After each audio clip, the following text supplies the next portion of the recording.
Deshaney versus Winnebago by Maddie and Kylie. Case explanation. Joshua Deshaney was abused by his father at the age of 3 to 4. At school, he was found with bruises. A DSS caseworker actually started checking in monthly because of the bruises that they found, and she actually continued to see bruises on his body, but they didn't say that it was enough to take him out of his household, so they actually ended up just keeping him with his father. At the age of 4, Joshua got a brain hemorrhage from the continuous beating, and he went into a coma. What happened?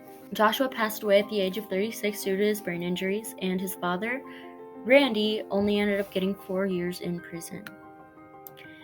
His mother, Melody Deshaney, sued the county of Winnebago and the DSS because they didn't help when they should have. She claimed that this went against Joshua's 14th Amendment rights, which is that he is protected underneath the state. The Deshaneys failed because the state said, under the Constitution, they are not responsible for protecting their people from private individuals. So, simply said, since it was his father who abused him, they weren't responsible for it. The impact on schools.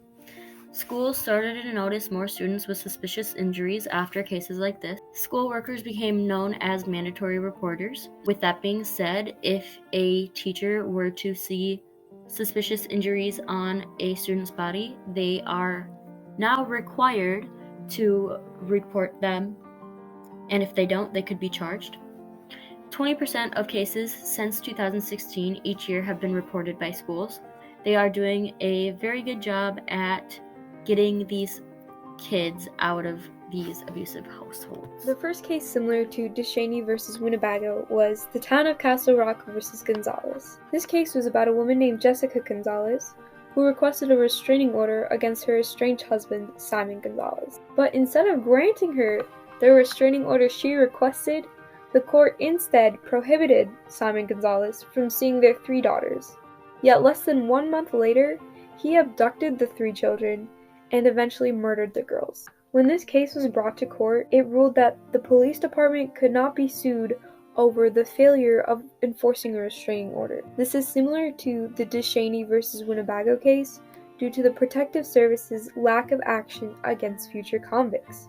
The Deshaney case dealt with how the Department of Social Services failed to get Joshua out of his abusive home, while in the Gonzalez case, the court failed to grant a restraining order against a man who definitely needed a restraining order.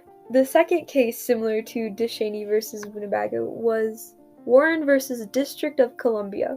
This case was about how 2 men broke into a woman's apartment and sexually assaulted her, and the tenants who lived across the apartment from the woman heard her cries and called the police to report what they suspected was a robbery.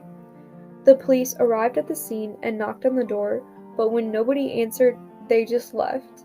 The tenants then called the police again because they were still hearing the woman's distressed cries, and this time the police didn't even arrive at the scene. A case was taken to the court, and the court dismissed the complaints against the police department and ruled that the relationship between the police and an individual has no specific duty that exists. This is similar to the Deshaney case because of the lack of authority that occurred once again. If the police would have done their full search of the house, they could have prevented the crime from continuing. This is the same as if the social services would have taken Joshua out of his home and kept the crime from being committed. The connection of the case and the Constitution. Based off of the 14th Amendment. The court held that a state government agency failure to prevent child abuse by a custodial parent does not violate the child's right to liberty for the purposes of the 14th Amendment. The court also ruled that the Constitution does not legally require states to protect its citizens from harm that the states did not directly generate themselves. The end.